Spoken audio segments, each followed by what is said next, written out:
There is a conversation most people never have with themselves until the body forces it. Not about death exactly, about readiness, about whether the life being lived right now is building something sustainable or slowly accumulating a weight that old age will one day make impossible to carry. The Buddha saw this clearly, and he did not look away from it. Here at Mindfulness, we explore these teachings not to create fear, but to offer something rarer, genuine preparation. Today we examine 7 Buddhist teachings on self-care in old age. Not the kind of self-care that arrives in a product or a program, the kind that changes how you relate to your own body, your own silence, your own impermanence. 7 teachings that ask something honest of you and in return offer something lasting. 1. Return to the body before the body demands it. Most people only listen to the body when it starts to shout. For years, sometimes decades, the body sends small signals. Stiffness in the morning, fatigue that takes longer to clear, digestion that no longer tolerates what it once did without complaint. And for years, most people answer these signals with distraction, with pushing through, with the quiet assumption that tomorrow they will rest more, move more, eat more simply. Old age is the moment when the body stops asking and starts insisting. The Buddha's teaching on mindfulness of the body, found in the Satipatthana Sutta, is often understood only as a meditation practice, but it carries something deeper for those approaching later life. It teaches that the body is not separate from awareness. It is one of the primary fields of contemplation. To observe the body honestly, without vanity and without neglect, is itself a form of wisdom. In the Satipatthana Sutta, the practitioner is asked to observe the body as it is: bones, breath, sensation, posture. Not as an object of beauty or performance, simply as it is. This kind of honesty has a practical consequence. When you see the body clearly, you stop demanding from it what it can no longer give, and you start offering it what it actually needs. What the aging body needs is not punishment and not indulgence. It needs consistency, simple movement practiced without aggression, breath that is noticed rather than held, food that nourishes without overwhelming, sleep that is honored, not sacrificed to screens or anxiety. The difficulty is that most people wait for a diagnosis, a fall, or a crisis before they begin to listen.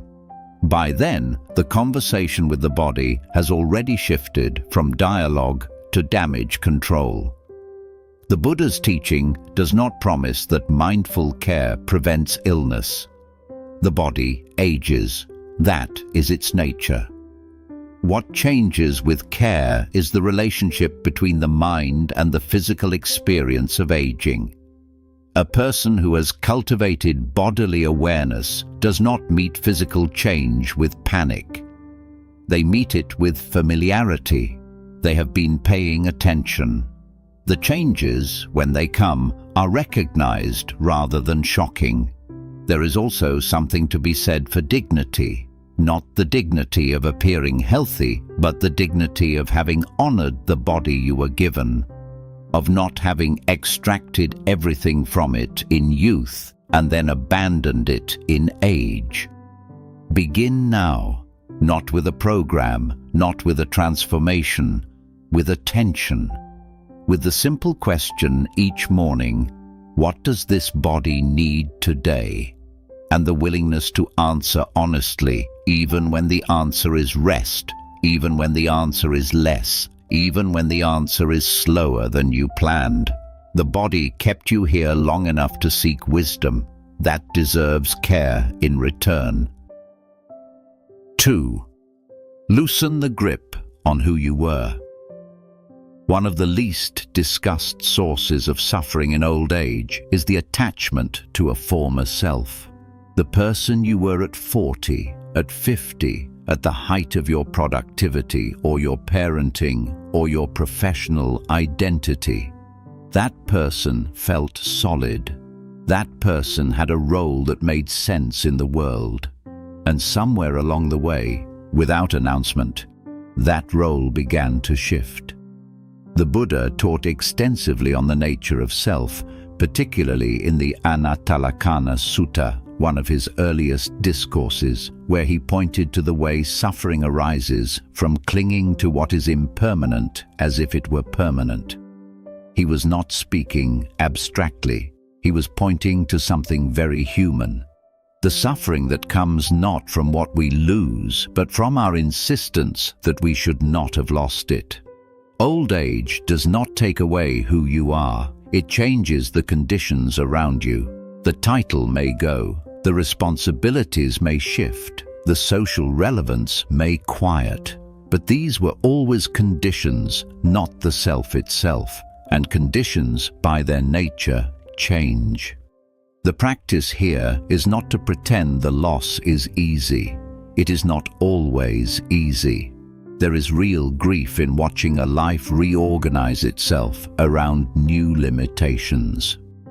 The Buddha never asked people to bypass grief. The Theravada tradition includes the recognition of sorrow as a natural response to loss. What the teaching asks instead is that grief not harden into clinging. Clinging to a former self looks like spending energy trying to perform a version of yourself that no longer fits the body or the circumstances. It looks like bitterness at those who no longer see you the way they once did. It looks like an inability to find meaning in the smaller, quieter life that old age often brings. Loosening the grip is not giving up. It is recognizing that identity was always more fluid than it appeared. You are not the job. You are not the strength you once had. You are not the speed of your thinking at 35. These were expressions of a deeper awareness. That awareness does not age the same way. The Zen tradition, rooted in Buddhist thought, speaks of beginner's mind, approaching experience without the accumulated weight of fixed conclusions. Old age, approached with beginner's mind, becomes something unexpected, not a diminishment of the self, but a simplification of it, a return to something more essential. Release the former self not with shame, but with gratitude. It served its season. Now a different season asks for a different kind of presence. 3. Speak the words that are still unsaid. Old age has a way of making silence heavier. Words that were never spoken, conversations that were postponed, apologies that were rehearsed but never offered.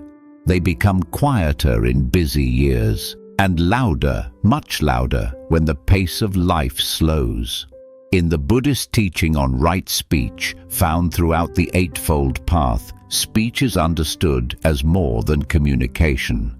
It is described as a moral and spiritual act.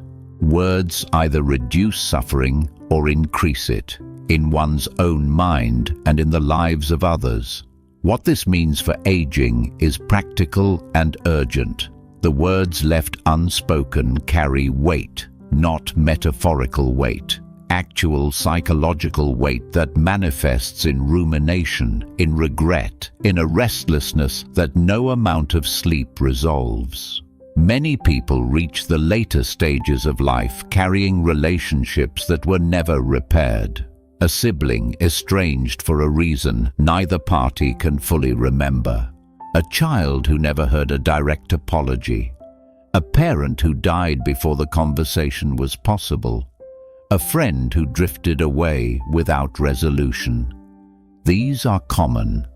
they are also genuinely painful.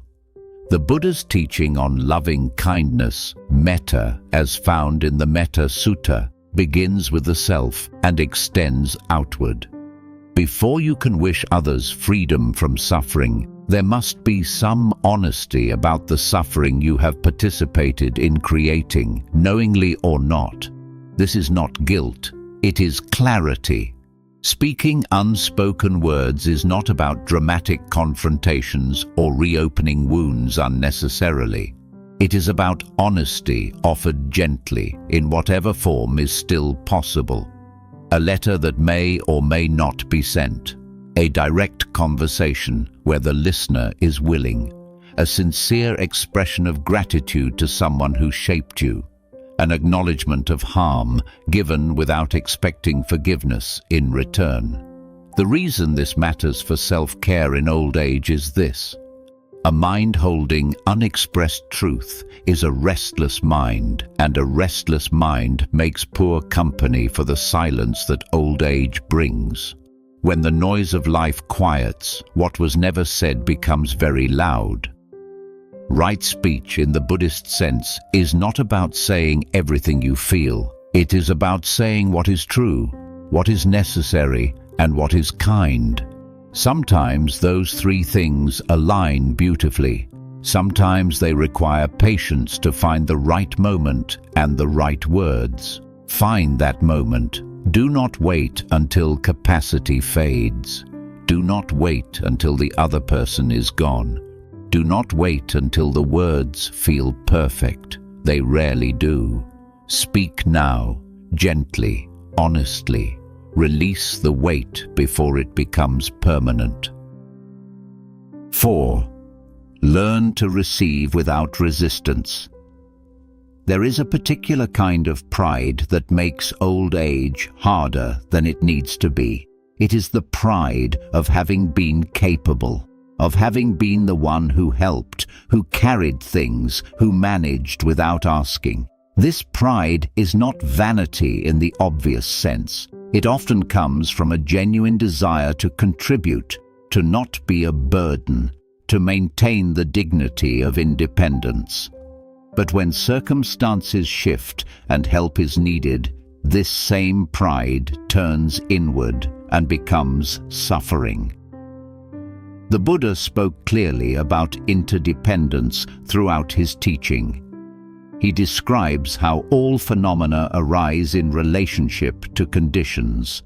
Nothing exists in isolation. Not a single moment of your life was actually independent. The food you ate was grown by others.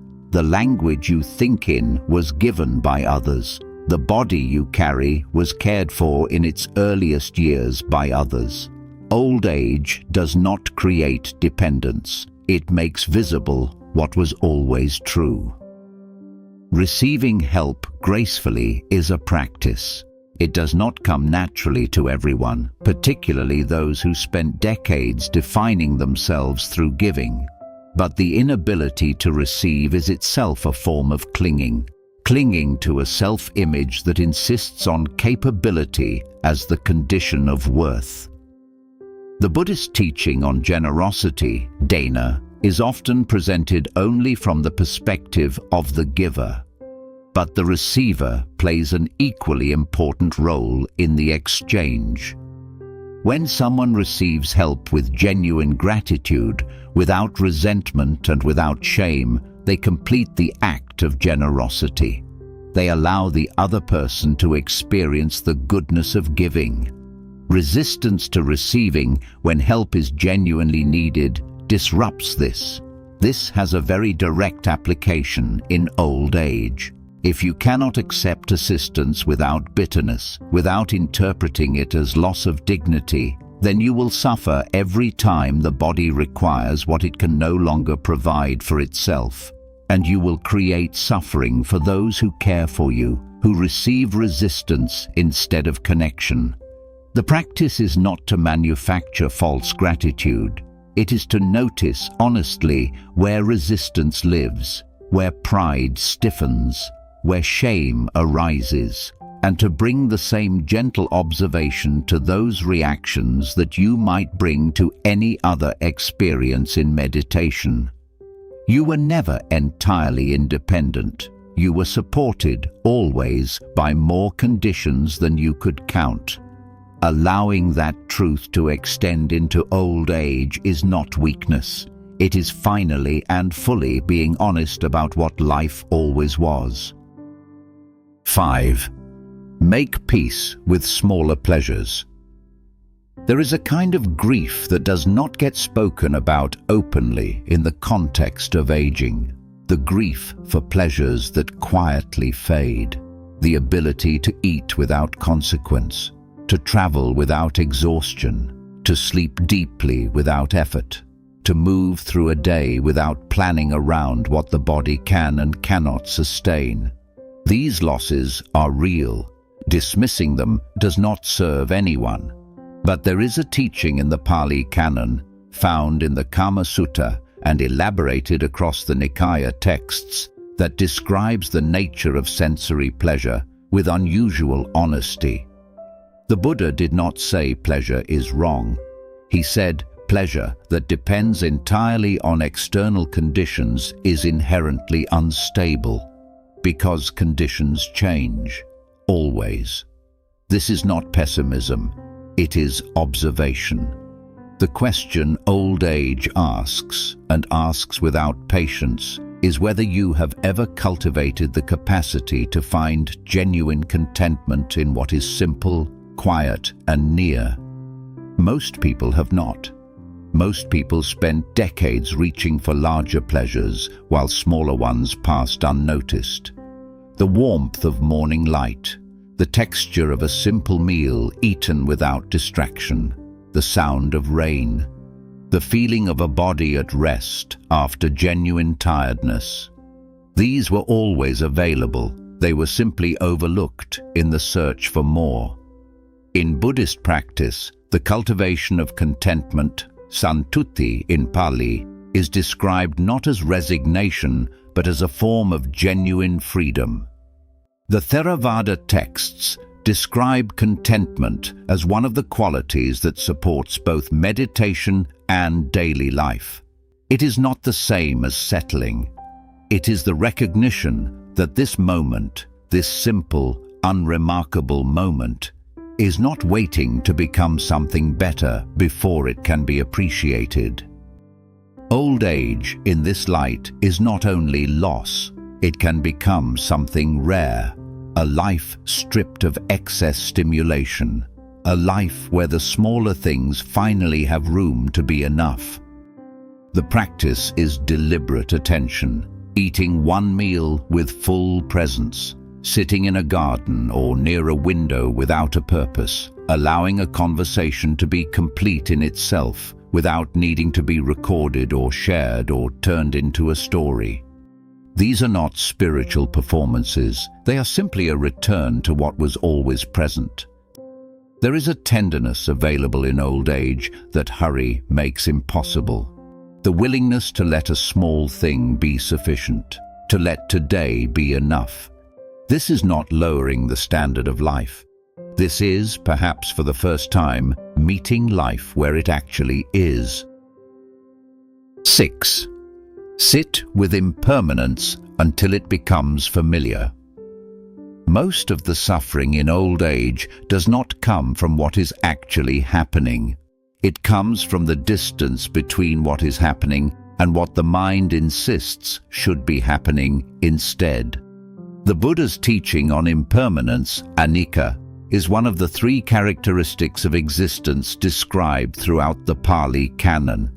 It is not a philosophical position to debate. It is a description of experience that anyone, if they observe honestly, can confirm for themselves. Nothing stays, not health, not relationships, not mental sharpness, not the world as it was when you were young. The problem is not impermanence itself. The problem is surprise. When impermanence is never genuinely contemplated, its arrival in old age feels like a betrayal, like something has gone wrong. like life owes you what it has taken.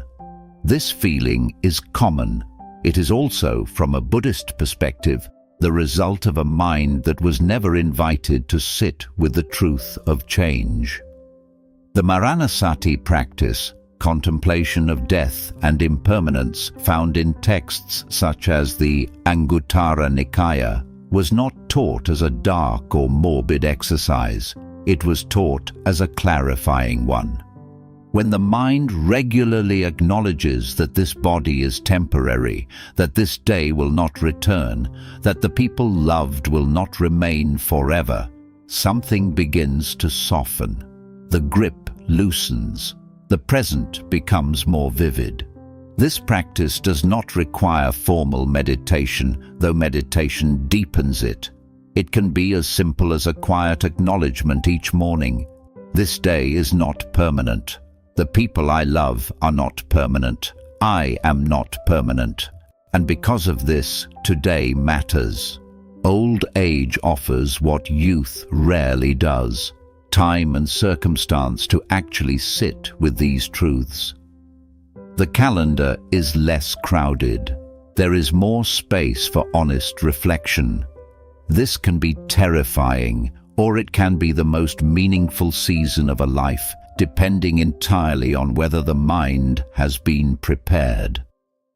The Tibetan Buddhist tradition places great emphasis on preparation for the end of life, not as a morbid preoccupation, but as a form of deep respect for the life being lived now. When you know that things end, you treat them differently while they are present. Sit with impermanence until it becomes familiar.